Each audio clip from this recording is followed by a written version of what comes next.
Magical remote control construction vehicles. एक गांव में बोनी नाम का इंजीनियर हुआ करता था। उसके बनाए हुए रोड और ब्रिजेस बहुत मजबूत टिकाऊ रहने के कारण सब उसी को ही कॉन्ट्रैक्ट्स देते थे। एक बार बोनी के बेटे अक्षय का जन्मदिन पर बोनी अपने बेटे को रिमोट कंट्रोल व्हीकल्स गिफ्ट किया। वाह, रिमोट कंट्रोल कंस्ट्रक्शन व्हीकल्स। पापा, मैंने ये व्हीकल्स आपके कंस्ट्रक्शन साइट में देखा है, ये वही है ना? हाँ बेटा, मैं वहाँ इंजीनियर हूँ और हमारे घर में तुम एक छोटे से इंजीनियर हो। और तब से अक्षय हरदम वो रिमोट कंट्रोल व्हीकल से ही खेलता रहता था। एक बार अक्षय की माँ, बेटा अक्षय, और कितनी देर उन खिलौनों से खेलोगे? पहले खाना तो खाओ, कहकर बहुत पुकारने पर भी अक्षय वो रिमोट कंट्रोल कंस्ट्रक्शन व्हीकल से ही खेलते रहता था। अगर घर में कोई कचरा गिरे तो अक्षय वो रिमोट कंट्रोल जेसीबी से ही साफ करता था। उसके स्कूल बुक्स को वो अपने रिमोट कंट्रोल ट्रक की मदद से कबोर्ड में रखता था। अक्षय का वो रिमोट कंट्रोल व्हीकल्स को उपयोग करने का तरीका देखकर उसके माता पिता बहुत खुश होते थे। वही गांव में बोनी के दुश्मन भी बहुत थे। उनमें से नवीन नाम का कॉन्ट्रैक्टर बोनी का बहुत बड़ा शत्रु था। एक बार नवीन बोनी के डिजाइन किए हुए प्लान को बदल दिया। अगले दिन पुलिस आकर बोनी को अरेस्ट किए। अक्षय उसके पिता के अरेस्ट को देखकर बहुत दुखी हुआ। अक्षय को क्या करे कुछ समझ नहीं आया। अगले दिन अक्षय और उसकी माँ दोनों पुलिस स्टेशन जाकर, सर, मैं अपने पापा को देखने आया हूँ। उन्हें किस जुर्म में आपने अरेस्ट किया? तुम्हारे पिता एक ब्रिज का प्लान सही नहीं बनाने पर वो ब्रिज गिर गया, इसीलिए उन्हें अरेस्ट किया है। अगर मेरे पापा को रिहा करना है तो क्या करना है? अगर वो ब्रिज फिर से बनाया तो तुम्हारे पिताजी को रिहा करेंगे। अब आगे क्या करना है अक्षय को कुछ समझ नहीं आया। वो एक पेड़ के नीचे बैठकर सोचने लगा। बेटा अक्षय, तुम्हारे पिता बहुत अच्छे आदमी हैं। उन्होंने कई रोड्स और ब्रिजेस बनाने के साथ हमारे वृक्ष जाति का भी बहुत सुरक्षा की है। ये बात किसी को नहीं पता। तुम्हारे पिताजी को तुम ही बचा सकते हो। वो कैसे? मैं कैसे अपने पिता को बचा सकता हूँ? तुम्हारे पिताजी के दिए हुए रिमोट कंट्रोल कंस्ट्रक्शन व्हीकल्स को मैं मैजिकल पावर्स दे रहा हूँ। तुम जब चाहो वो बड़ा हो जाता है और तुम जब चाहो वो छोटे भी हो जाते हैं। अक्षय तुरंत अपने रिमोट कंट्रोल कंस्ट्रक्शन व्हीकल्स को बड़ा करके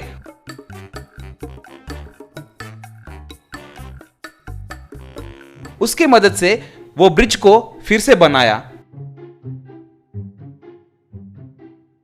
हे वृक्षराज, आपकी सहायता के लिए बहुत शुक्रिया। आपकी सहायता को मैं जिंदगी भर नहीं भूलूंगा। कल ही मेरे पापा रिहा हो रहे हैं। अक्षय, तुम्हें मेरी एक सहायता करनी होगी। कल नवीन नाम का एक मूर्ख इसी तरफ रोड बनाने वाला है और पूरे पेड़ को काटने वाला है। उसको सबक सिखाना होगा। वो आप मुझ पर छोड़ दीजिए। अक्षय अपने रिमोट कंट्रोल व्हीकल से नवीन के बनाए हुए रोड को खराब करने लगा। नवीन वो देखकर, हे, ये क्या? व्हीकल्स अपने आप मेरे रोड को नाश कर रहे हैं, कहकर शॉक में रह गया।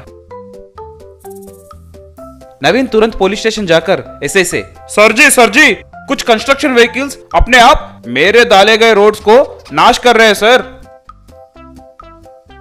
क्या बच्चों की कहानियां सुना रहे हो मुझे?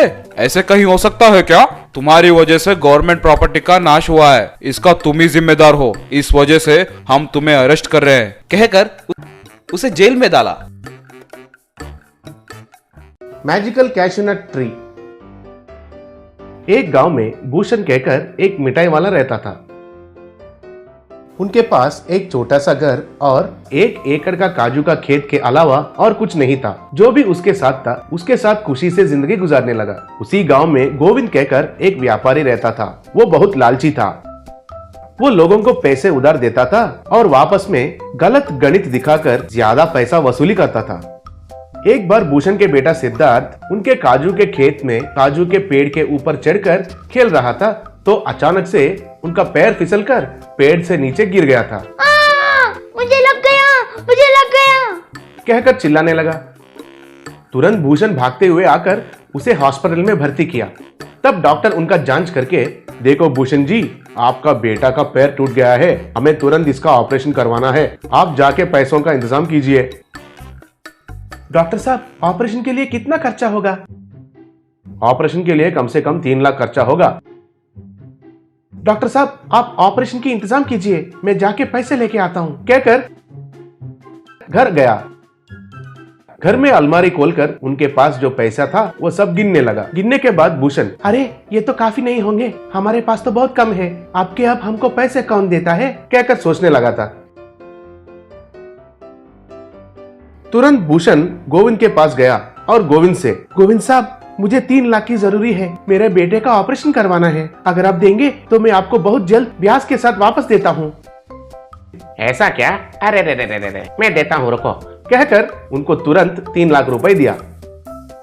बहुत धन्यवाद गोविंद जी, ठीक समय पर आपने मेरा बहुत सहायता किया है, मैं आपका पैसा 3 महीने में चुकाऊंगा, कहकर उधर से चला गया। तुरंत भूषण जाकर उन पैसों को हॉस्पिटल में दे दिया। तब उनका बेटा सिद्धार्थ का ऑपरेशन हुआ। बाद में सिद्धार्थ ठीक हो गया।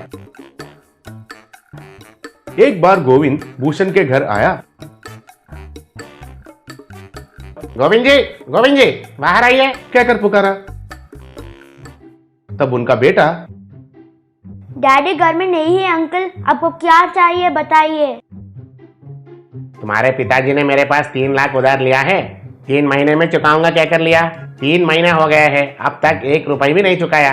पैसा चुकाया तो ठीक है, नहीं तो मैं तुम्हारे घर और खेत को फौजदारी करूंगा। तब सिद्धार्थ को पूरा बात समझ में आया। उनका ऑपरेशन के लिए वो पैसा खर्चा हुआ कहकर उनको समझ में आया। तब सिद्धार्थ उनसे, ठीक है अंकल, मैं बोलता हूँ, आप जाइए, कहकर उनको उधर से भेज दिया।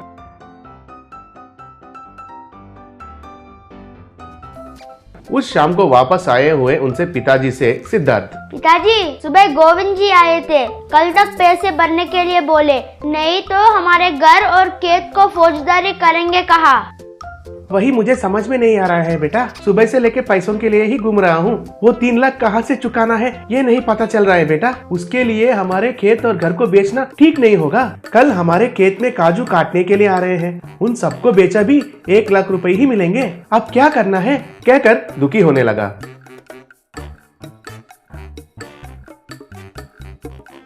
इतने में उनके घर के बाहर एक साधु भवती भिक्षान देही कहकर पुकारने लगा।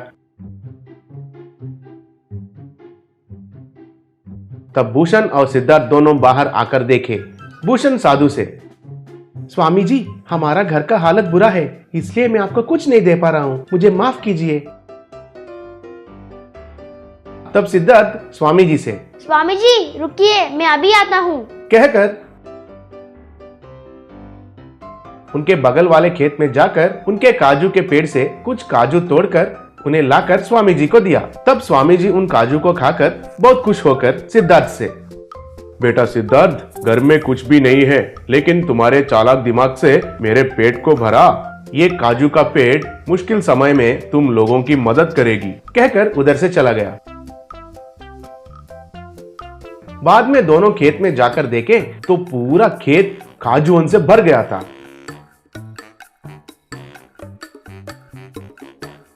वो दोनों देखकर चौंक गए थे। देखा पिताजी, हमारे काजू का फसल 10 गुना ज्यादा बढ़ गया है, ये सब बेचे तो हमारा पूरा उधार चुका सकते हैं। सच है बेटा, वो मुनीश्वर की दया से ये सब कुछ हुआ, कहकर ट्रैक्टर्स को मंगवाया। सिद्धार्थ काजू के पेड़ के ऊपर चढ़कर पूरा काजू तोड़कर ट्रैक्टर में भरने लगा। ऐसे भूषण उन ट्रैक्टर को शहर में ले जाकर पूरा काजू को बेचकर अच्छे पैसे कमाकर गोविंद का उधार चुका दिया। Bamboo school bus. विजयनगर गांव में सपन कुमार नाम का एक शिक्षा शास्त्री हुआ करता था। उसको पैसे कमाने के अलावा लोगों के लिए कुछ अच्छा करने का कभी मन नहीं करता था। उसके गांव में एक बड़ी सी स्कूल थी।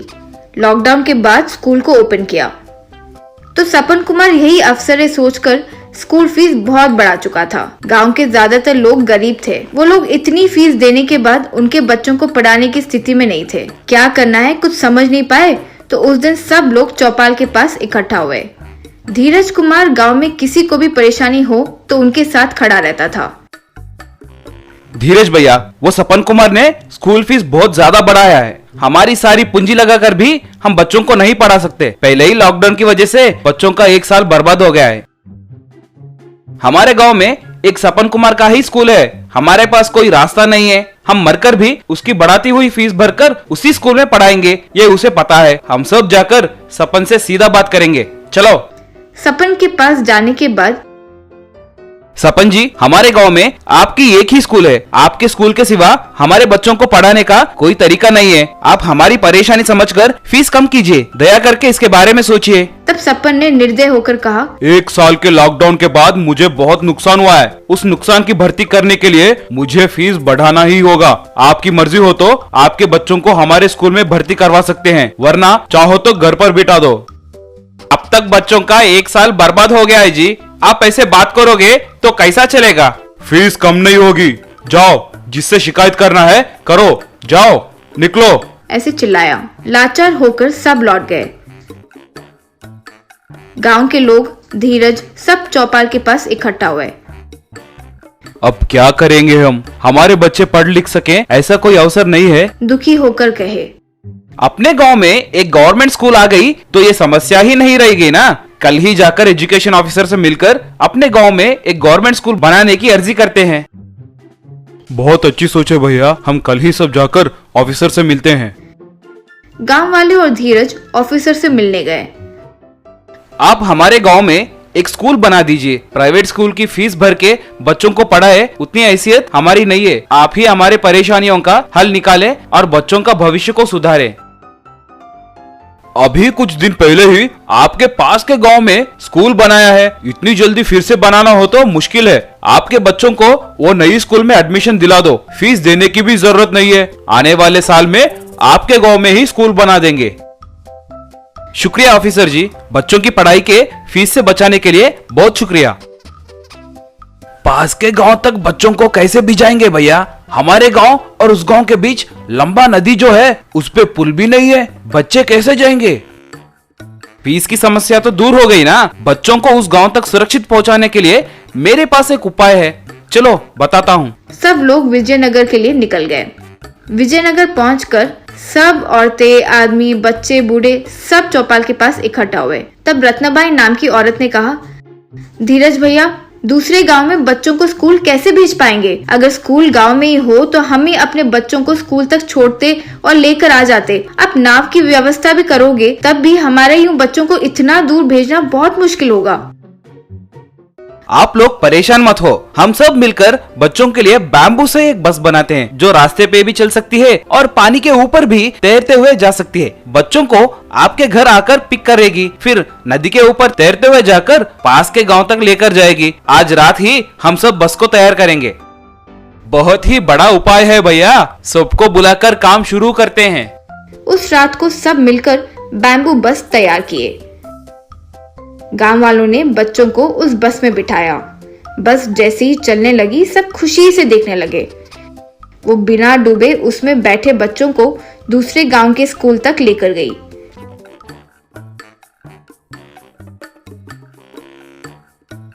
गांव वाले सब आनंद से देखते रहे।